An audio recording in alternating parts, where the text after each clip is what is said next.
से कंप्लीट किया था कि n1 sin I is equal to n2 sin R। Last में मैंने आपको एक डायग्राम से भी ये चीज एक्सप्लेन की थी कि सपोज यहाँ नॉर्मल ड्रॉ कर रहा हूं,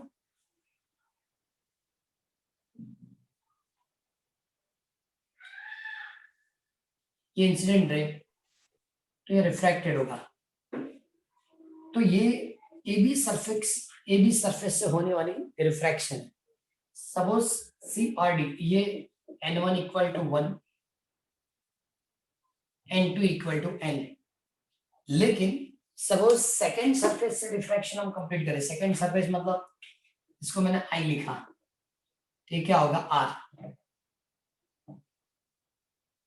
इसको हम I डैश लिखेंगे तो ये रिफ्रैक्ट होकर ऐसे जाएगा जिसको R डैश बताएंगे। तो यहां से दो पार्ट कंप्लीट करता हूँ, ये फर्स्ट रिफ्रैक्शन, ये second refraction due to AB surface. Refraction due to AB surface के लिए यही फार्मूला यूज करो, ये वाली फार्मूला यूज करो। सपोज यहाँ मैं लिख रहा हूँ sin I upon sin R is equal to n2 by n1। Suppose एक ग्लास है तो 1.5 और एयर के लिए 1 मैंने लिखा है, तो रेशियो इज 1.5 डिवाइड बाई 1। तो इसका मतलब sin I upon sin R is greater then 1।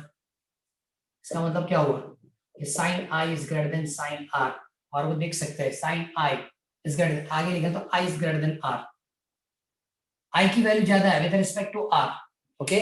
लेकिन अब उसके बाद CD सरफेस के लिए लिखना है, इस सरफेस के लिए लिखना है, तो हम इसको n1 इक्वल टू n बताएंगे और ये n2 equal to 1 and that is equal to 1.5, क्योंकि अब ग्लास से मतलब डेंसर टू रेयर इसकी रिफ्रैक्शन होगी, denser to rare, okay. Again ये फॉर्मूला यूज करो, sin I dash upon sin R dash is equal to क्या लिखेंगे n2 बाय n1, मतलब 1 upon 1.5। So now sin I dash upon sin R dash is less than 1। तो इसका मतलब ऐसा हो कि sin I dash is less than sin R dash and therefore I dash is less than R dash। I dash की value R dash से कम है। ये भी मैंने आपको लास्ट टाइम एक्सप्लेन किया, लेकिन फिर से एक बार एक्सप्लेन करके इसलिए दिया, ये पता चलना चाहिए कि रेशियो पे डिपेंड करता है कि ये मतलब I और R कैसे रहेंगे, क्लियर। और बाद में रिफरेंट एक्स के लिए आपको मैंने फॉर्मूला दी थी, referent x n is equal to c by v, the ratio of velocity of light in vacuum and velocity of light in medium। इसको क्या बताएंगे, रिफरेंट एक्स वेलोसिटी अपन, वेलोसिटी मतलब यूनिटलेस डायमेंशनलेस, इसकी यूनिट और dimension formula नहीं होगी, लेकिन referent x depend on क्या लिखा था, material, temperature of material and third wavelength of a light, wavelength of a light, clear. अब एक चीज और एक्सप्लेन करते हैं कि रिफरेंट एक्स के लिए दो डेफिनेशन है, कितनी, दो, और दो फॉर्मूला भी हम कंप्लीट कर सकते हैं ऐसे तो। फर्स्ट क्या लिखेंगे, फर्स्ट सपोज हम दो डेफिनेशन मतलब रिलेटिव रिफ्रैक्ट इंडेक्स मतलब n21, एक मिनट कहाँ लिखा, yes n21 relative refract index n21, तो फर्स्ट फॉर्मूला तो यही होगी n21 is equal to sin I upon sin R, okay. First definition तो यही होगी, sin I अपन क्या होगा sin R। लेकिन सेकंड डेफिनेशन क्या होगी, n21 is equal to n2 by n1। अब ये फॉर्मूला मैं यूज कर रहा हूँ, n2 मतलब क्या लिखेंगे c upon v2, n1 मतलब c upon v1 and that is equal to v1 by v2 and therefore n21 is equal to v1 by v2, n21 मतलब n2 by n1, so n1 v1 is equal to n2 v2, ये भी लिख सकते हैं हम, okay. इसको भी relative refract index बता सकते हैं, ये भी रिलेटिव रिफ्रैक्ट इंडेक्स है ni अपॉन nr, क्लियर, मिल जाएगा ऐसा।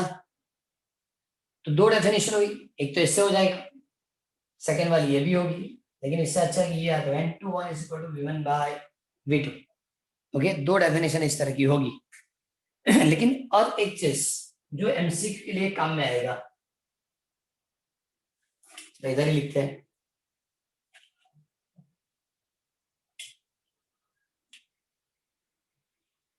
n1 इक्वल टू क्या लिख सकते हैं, जैसे मैंने n21 लिखा, n21 is equal to n2 by n1, refract index of second with respect to first, so n12 is equal to n1 by n2, refract index of first with respect to second.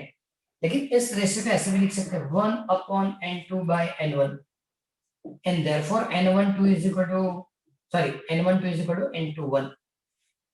इस ratio को हम क्या लिखते हैं, different index of second with respect to first is called n21, ऐसे होगा। तो एक चीज और मिलेगी n12 into n21 and that is equal to 1, n12 into n21 that is equal to 1। ये कॉम्पिटिटिव में पूछा जाएगा, n12 into n21 is equal to dash। Clear? आगे और इंफॉर्मेशन चाहिए तो और लिख रहा हूं, ये दो मीडियम की बात थी।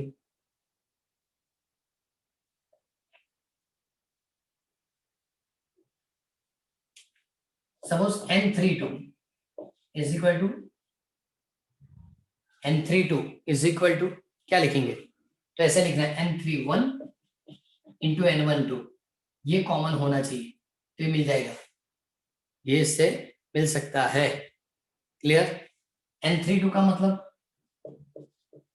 n3 bye n2, n3 bye n2, n1 से मल्टीप्लाई करो, n1 से डिवाइड करो, सो n3 bye n1, n1 by n2, इसको क्या लिखेंगे n31 n12। क्लियर? तो इस टाइप की मल्टीप्लिकेशन पूछी जाएगी तो आंसर क्या लिखना है वो पता चलना चाहिए।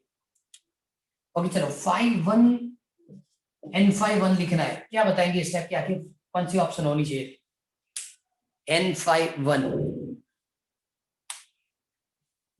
जैसे मैं n32 लिख के दिया ना, n32 कैसे लिखा है, n31 n12 1 1 कैंसिल, 3 और 2 हो गया, इस तरह से n5 1 मुझे लिखना है, n5 1 पॉसिबिलिटी क्या होगी, तो यहाँ 5 होना चाहिए और लास्ट में यहाँ 1 आना चाहिए, 5 2 અને 5 1 5 2 and 5 1। इधर एक सिंपल कैलकुलेशन हम लोगों ने की है, 5 2 into 2 1 n2 and n5 4 n4 n4 3 3 n3 2 n3 2 and n2 1 and that is equal to n5 1। तो ये ऑप्शन में हो सकता है, या कभी ऐसा होगा ये सब कुछ लिख के दिया आपको डैश यहाँ देगी तो बहुत इजी हो जाता है, इस टाइप की कुछ मल्टीप्लिकेशन लिखी और यहाँ डैश दिया तो ये और ये last letter first letter and last letter, क्या हुआ 4 into 2 1 भी डायरेक्टली लिख सकते। एक मिनट n5 4 और n2 1 ऐसा 5 2 सॉरी 2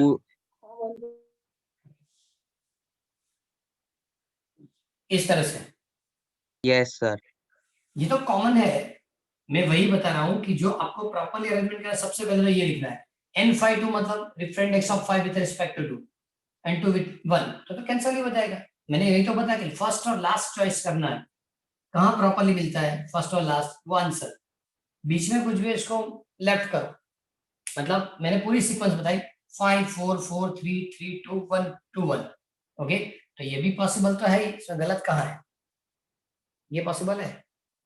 तो इस टाइप के एमसीक्यू हो सकती है रिफरेंट एक्स से, ये सिर्फ मैंने आज आपको वही रिपीट करके दिया जो दोनों रूल जो सबसे पहले हमने रिफ्रैक्शन के लिए एक्सप्लेन किए थे। अब एक चीज और, जो डायग्राम मैंने बनाया था फिर से अभी बना रहा हूं, कि दो बार जब रिफ्रैक्शन होता है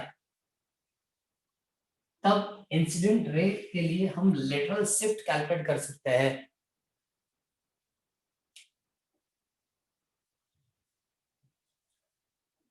क्या होता है लेटरल शिफ्ट, सपोज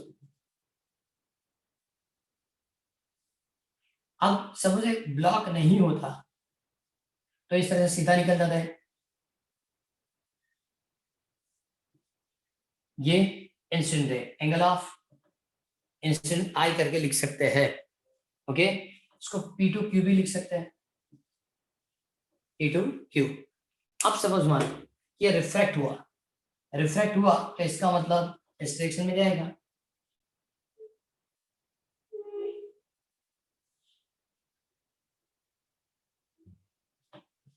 तो इसको R लिख सकते हैं। ओके, लेकिन ये सामने वाली सरफेस पे इंसिडेंट हुआ, तो इसका मतलब क्या होगा, यहां से फिर से रिफ्लेक्ट होगा और यहां से जो रिफ्लेक्ट होगा ना वो इसको पैरेलल होगा। ये दोनों रेस पैरेलल होंगे, मतलब ब्लॉक नहीं होगा तो सीधा जाता है, और ब्लॉक है तो PQRS करके जाएगा, PQRS करके वो जाएगा। सपोज आप यहां से लाइन ड्रॉ करेंगे तो नॉर्मल हो जाएगी, ये दोनों एक दूसरे को पैरेलल होंगे और इसको हम X लिख सकते हैं। इसको लेटरल शिफ्ट बताया जाता है। टेक्स्ट बुक के अंदर लेटरल शिफ्ट के लिए उन लोगों ने वो कैलकुलेशन नहीं दी, लेकिन ये X कितना हो सकता है, तो X is equal to T मतलब थिकनेस, ये जो पूरी थिकनेस है उसको लिख सकते हैं sign I1 minus R1 I2 और ये R2, okay, upon cos R1। ये फॉर्मेट डायरेक्टली याद रखो, कहीं भी सपोज जरूरत पड़ी तो ये आप कंप्लीट कर सकते हैं in terms of I and R। Okay, लेकिन एक और भी फॉर्मूला है in terms of refractive index, in terms of refracting index, X is equal to T into I1, 1 minus N1 by N2, ये भी फॉर्मूला है। तो दो फॉर्मूला से आप इसको कैलकुलेट कर सकते हैं। क्लियर, ये भी पॉसिबल है और ये भी पॉसिबल है। क्लियर, तो इससे भी, लेकिन ये कैलकुलेशन मेरे ख्याल से उन लोगों ने नहीं लिख के दी, टेक्स्ट में नहीं है। जैसे लेटरल शिफ्ट एक्सप्लेन किया है, 2 मार्क्स की थ्योरी दी है डायग्राम ड्रॉ करने के बाद, लेकिन इस टाइप की फॉर्मूलाज बराबर। सबसे पहले लेटरल शिफ्ट वाले पैराग्राफ चेक करो टेक्स्ट बुक से, चलो जल्दी।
टेक्स्ट में फॉर्मूला नहीं है, दोनों फॉर्मूला इसमें लिख के रखे, जो भी x इक्वल टू करके t into sine I1 minus R1 upon cos R1, x equal to T I1 1 minus N1 by N2।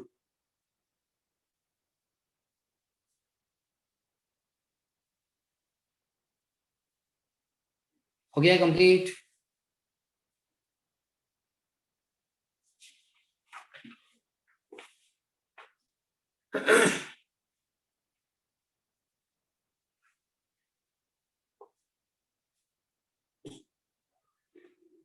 ये जो फिनोमेना थी वो लेटरल शिफ्ट के लिए थी, और लेटरल शिफ्ट के एग्जांपल उन लोगों ने डायग्राम से ड्रॉ करके दिए 9.10, 9.11, 9.10 एंड 9.11। इधर देखो, चलो यहाँ डायग्राम बना रहे हैं। सपोज ये डेंसर मीडियम,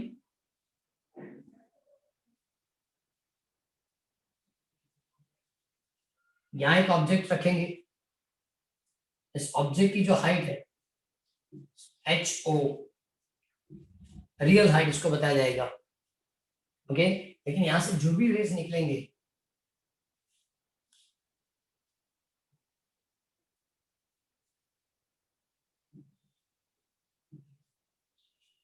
वो रिफ्रैक्ट होने के बाद, क्योंकि ये एंगल कम है, ये ज्यादा होगा, ये भी इस तरह से आगे, लेकिन दोनों को आप एक्सटेंड करो तो यहाँ O डैश, मतलब ऑब्जेक्ट की इमेज यहां मिलेगी, यहां से ऐसे जाएगी, ओके। ये डायग्राम में आई यहां बताया, मतलब आप यहां से ऑब्जर्व कर रहे हैं, यहां से तो ऑब्जर्व करेंगे तो ऑब्जेक्ट यहाँ, लेकिन इमेज यहां मिलेगी, इसको क्या लिखेंगे तो HI, हाइट ऑफ इमेज या डेप्थ ऑफ इमेज या डेप्थ ऑफ ऑब्जेक्ट करके लिखेंगे, क्लियर? ओके। अब यहां आपको सपोज रेशियो कंप्लीट करना तो एक चीज है कि rarer upon denser, rarer upon denser. Suppose मैंने n1 इक्वल टू 1 लिखा, n2 equal to n, so rarer upon denser is equal to HI upon HO, rarer upon denser HI upon क्या लिखेंगे HO, ओके।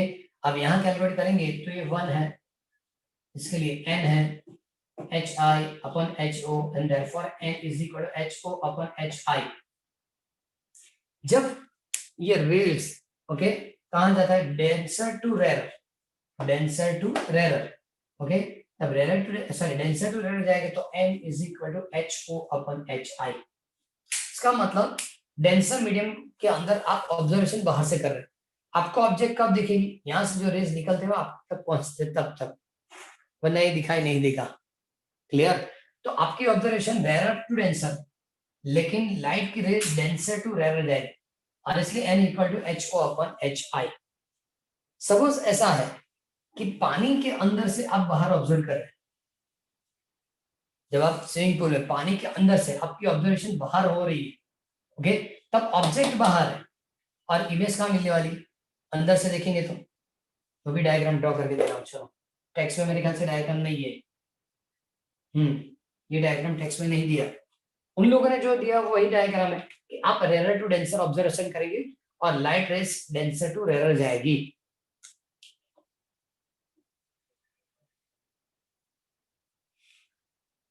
सपोज यहां से आपने observe किया, यहां से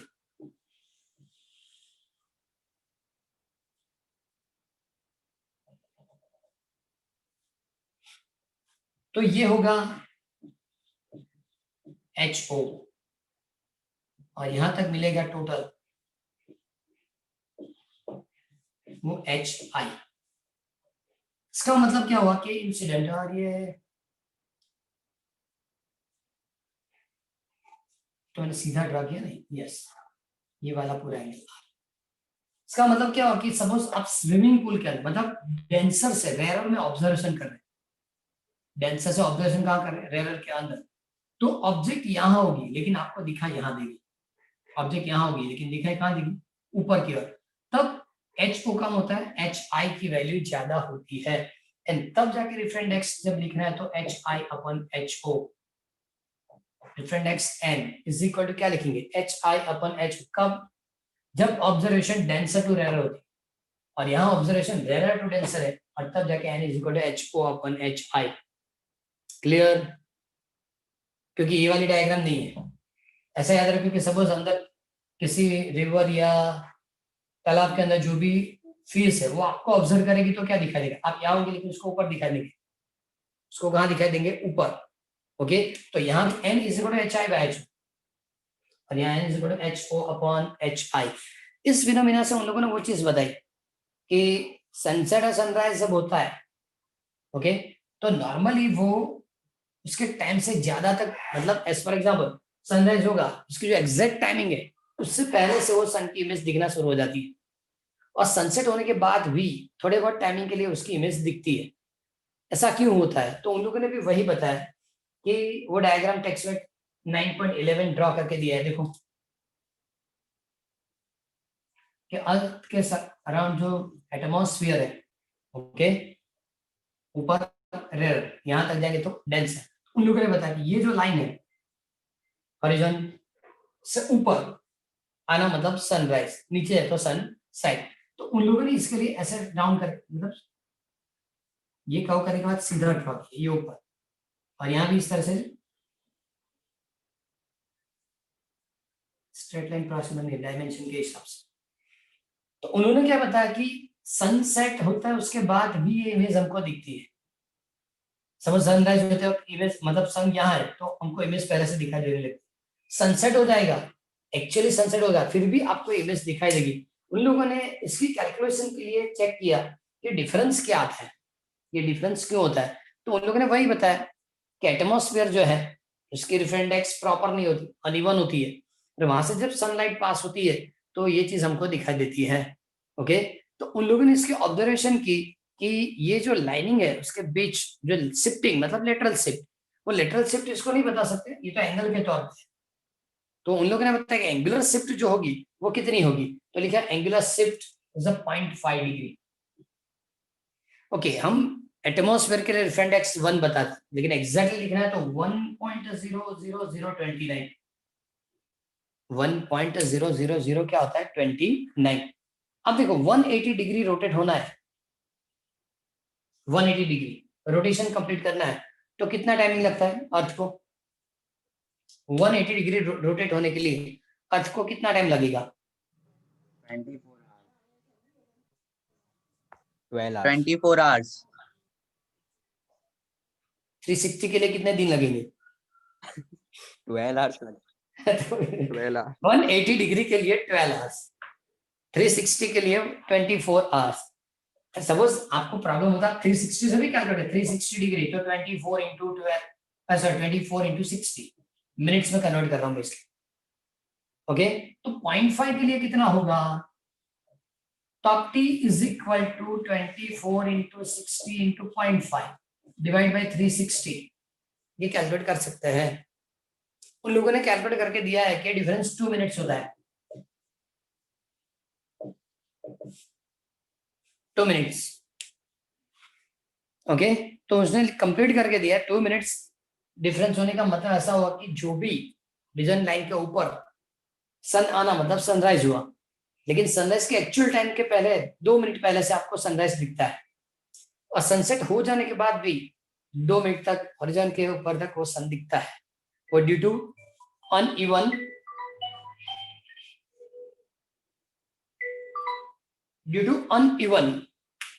रिफ्रेंडेक्स ऑफ अ एटमॉस्फेयर। ये भी उन लोगों ने टेक्स्ट में एक्सप्लेन करके दिया है। वो 9.10 9.11 वाली डायग्राम चेक करो, उसके बाजू वाला जो पैराग्राफ है वो भी कंप्लीट करो सब।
कंप्लीट किया कि बाकी?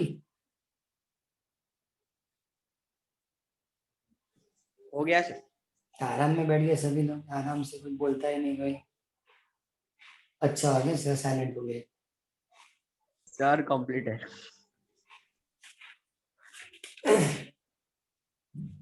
ओके, तो पहले लेटरल शिफ्ट हुआ, बाद में लेटरल शिफ्ट के दो एग्जांपल बताइए। कौन सी?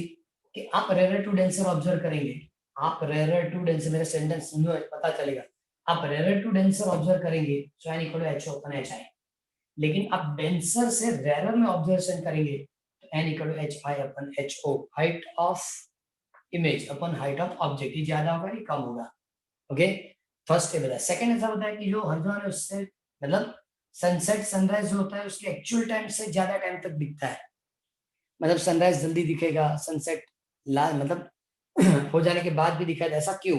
तो पता है कि एटमॉस्फेयर की जो डिफरेंट इंडेक्स है वो अनइवन है, और इसलिए कि सनसेट हो जाने के बाद भी सन दिखता है हॉरिजॉन के ऊपर, सनराइज होने से पहले से भी दिखता है।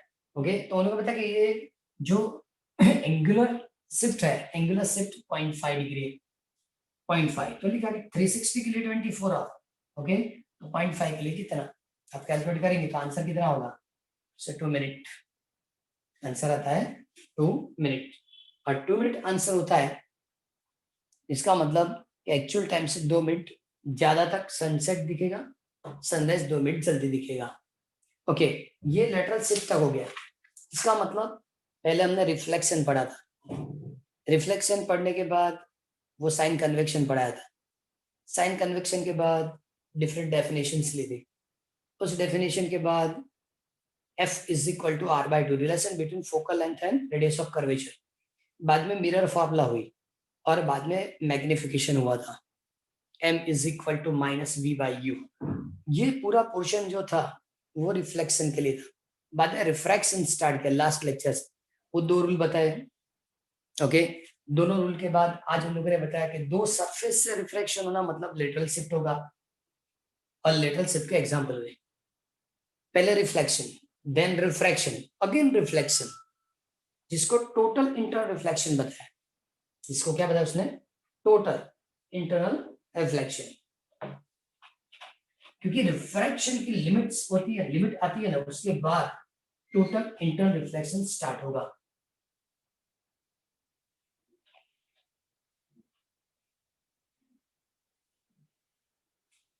ओके, यहां भी एक पूरा स्टेप का मीडियम ले लेंगे, जिसके अल्फा इंडेक्स वैल्यू वैन, यहाँ तो n है, n1 equal to 1, n2 equal to n।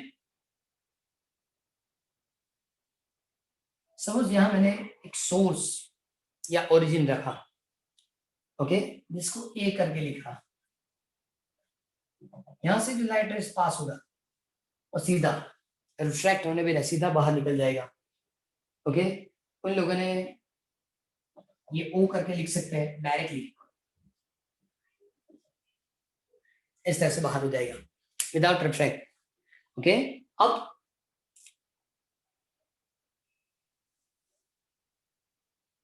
तो ये इंसिडेंट है नॉर्मल,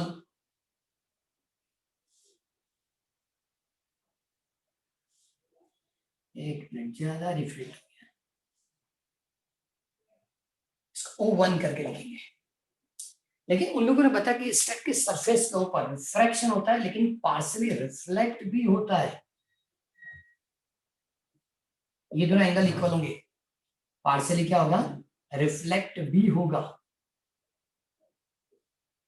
जिसको O1 डैश ने O1 करके लिखा। ओके, और ज्यादा हम एंगल इंक्रीज करेंगे,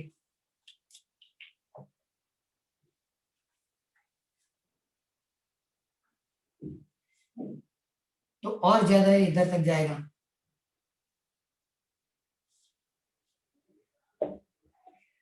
जितने एंगल पे, मतलब ये रिफ्रैक्शन और ये इसको क्या रिफ्लेक्शन, O2 करके लिखा।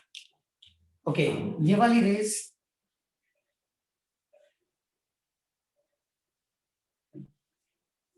मैं स्लोली इंसिडेंट एंगल, ये सपोज I1, ये I2, ओके, ये I3, इसको हम पॉइंट बताएंगे O3। तो ये जो इंसिडेंट रे है वो रिफ्रैक्ट होने के बाद इसी डायरेक्शन में जाएगा। ये I1 लिखा था तो इसको R1 लिख दो, I2 लिखा था R2 लिख दो,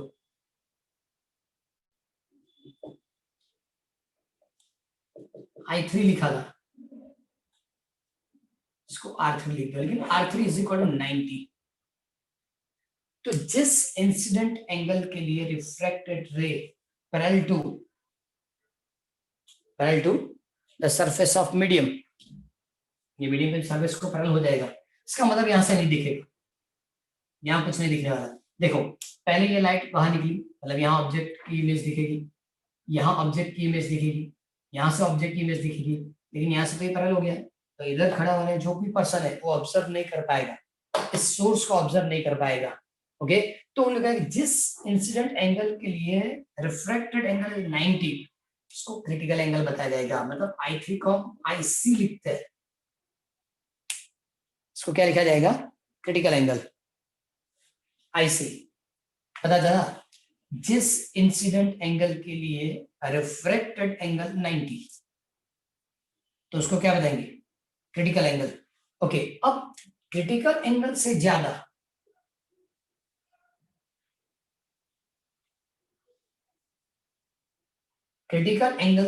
एंगल जब रखेंगे, क्योंकि इससे ज्यादा है, क्रिटिकल एंगल से जब ज्यादा एंगल रखेंगे तो रिफ्रैक्ट नहीं होगा, लेकिन टोटल इंटरनल रिफ्लेक्शन होगा।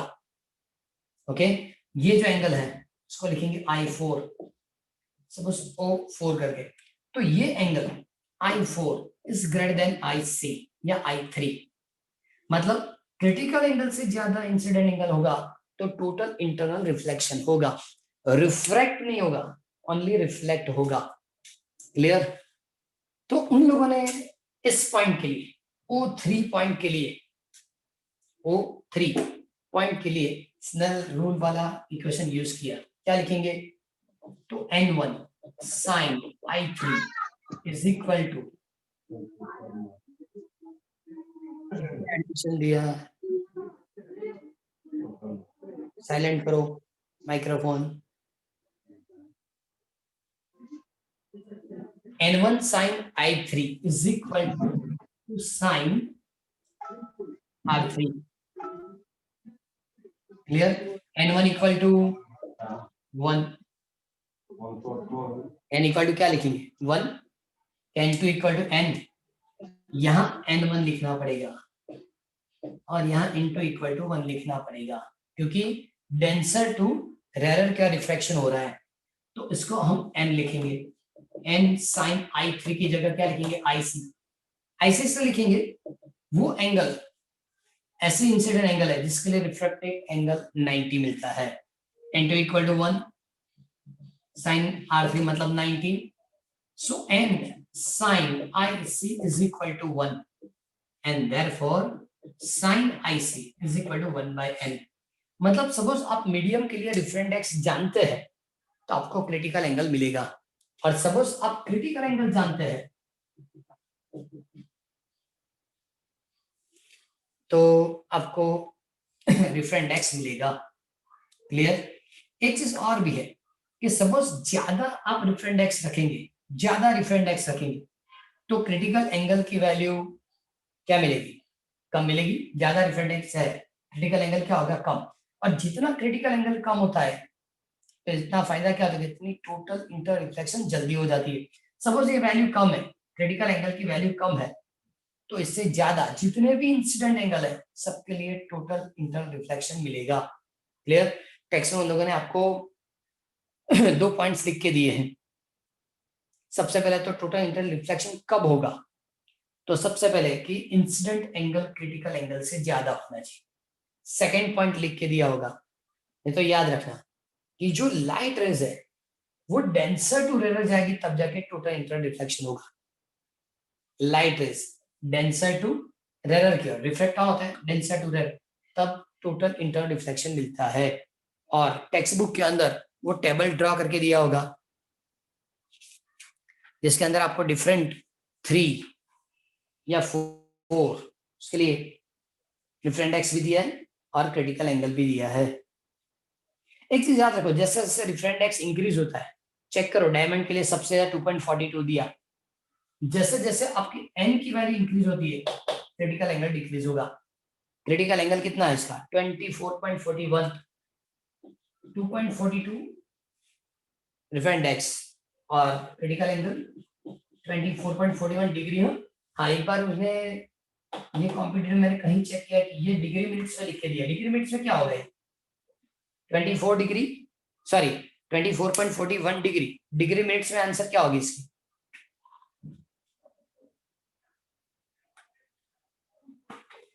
ये आंसर डिग्री और मिनट में लिखना है, क्या लिखेंगे?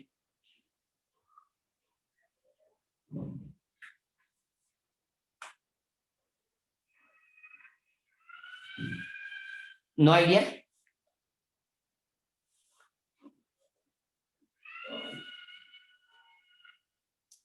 ट्वेंटी फोर डिग्री 24 डिग्री और उसके बाद 0.41 इंटू 60 करो, 0.41 इंटू 60 कर दो, क्या मिलेगा?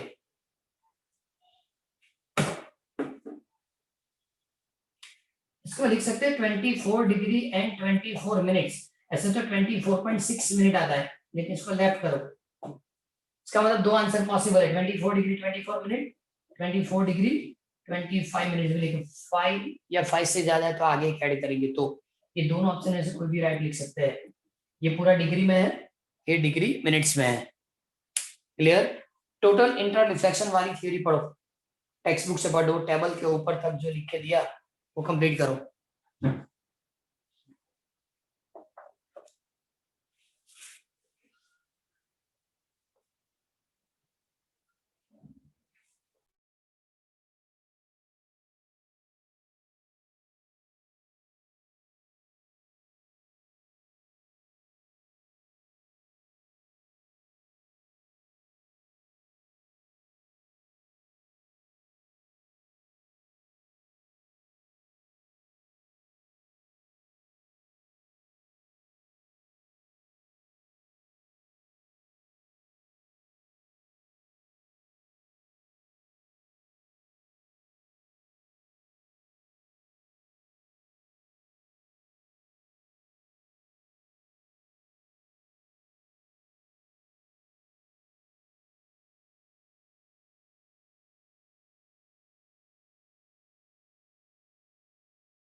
कंप्लीट हुआ।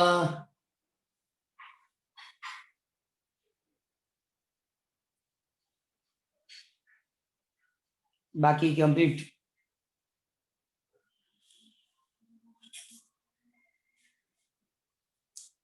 इक्वेशन पूरा कंप्लीट करना है।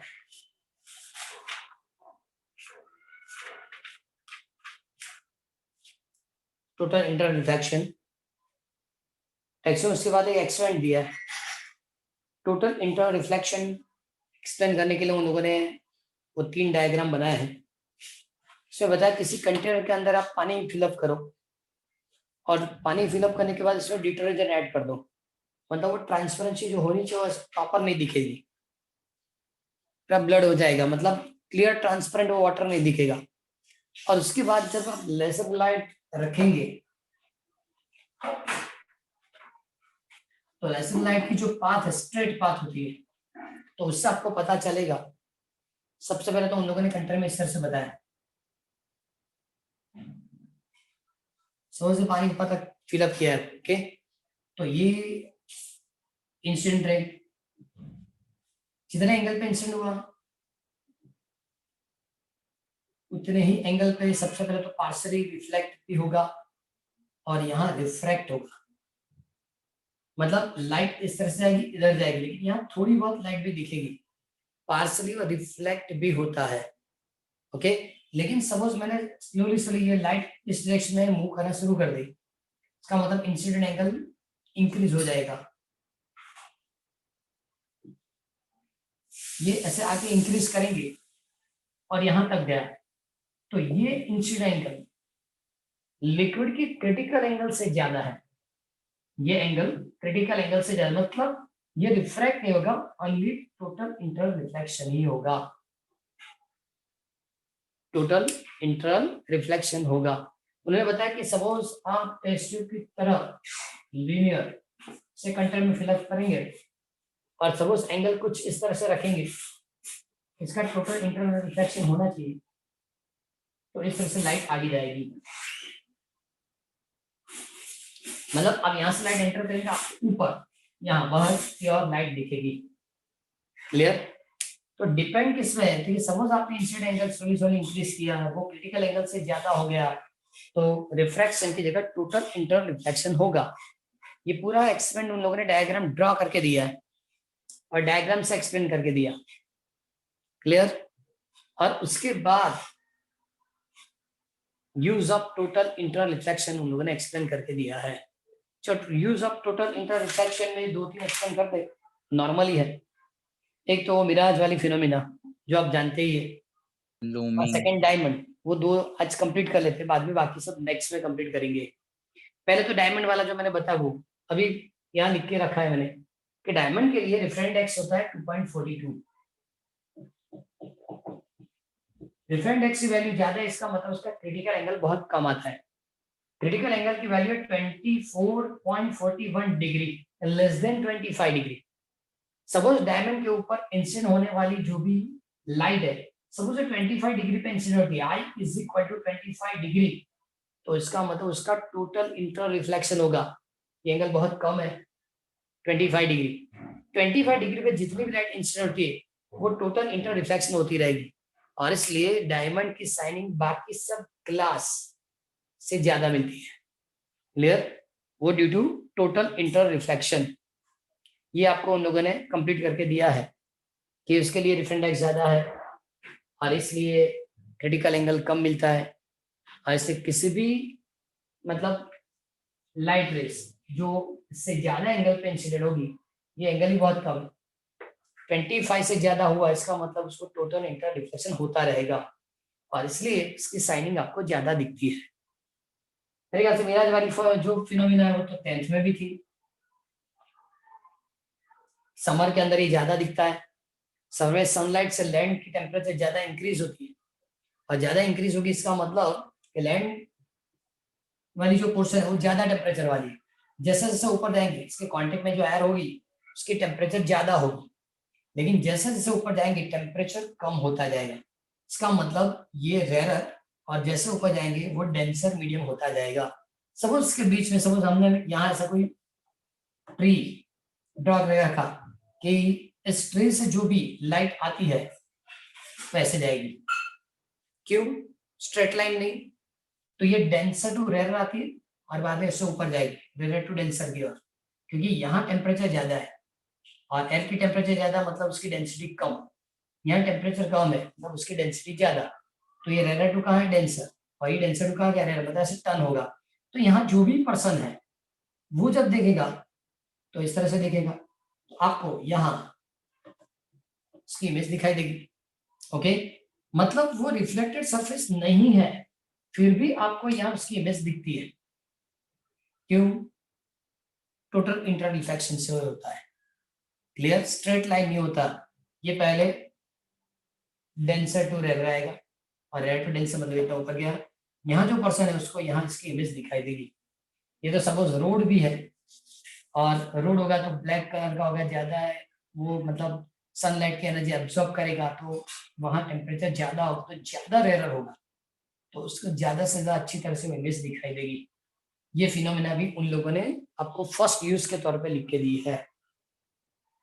ओके, तो 2 यूज अभी कंप्लीट किए, एक मिराज वाली और सेकंड डायमंड। नेक्स्ट के अंदर वो पहले प्रिज्म ले लेंगे और बाद में ऑप्टिकल फाइबर। टोटल 4 यूज दिए, टोटल इंटरसेक्शन के 4 यूज। फर्स्ट दिया मिराज, सेकंड डायमंड, थर्ड तो राइट एंगल जो प्रिज्म है उससे किस तरह की टोटल इंटरसेक्शन मिलती है, and last optical fibre. Okay, आज 2 कंप्लीट किए, 2 नेक्स्ट में कंप्लीट करेंगे। क्लियर? लेकिन आज वो आपको पूरा होमवर्क कंप्लीट करके देना है। नेक्स्ट फ्राइडे चैप्टर नंबर 8 की टेस्ट होगी, थियोरी न्यूमेरिकल मिला के, चैप्टर नंबर 8। क्लियर? सुना की बात? आराम आराम। ये फ्राइडे क्या? यही फ्राइडे में नेक्स्ट मतलब क्या आएगा? क्योंकि आपने मंडे नहीं पूछा इसलिए मैंने नहीं बताया, आज बताया, इससे शुरू हो जाऊं। Chapter number 8 theory and numerical, क्योंकि ऐसे भी 5 मार्क्स ही है, थियोरी भी ज्यादा नहीं, न्यूमेरिकल भी नहीं है, तो फिर इतना टेस्ट ही रखेंगे। क्लियर? पीडीएफ अभी सेंड कर देंगे, लिखना शुरू कर दो।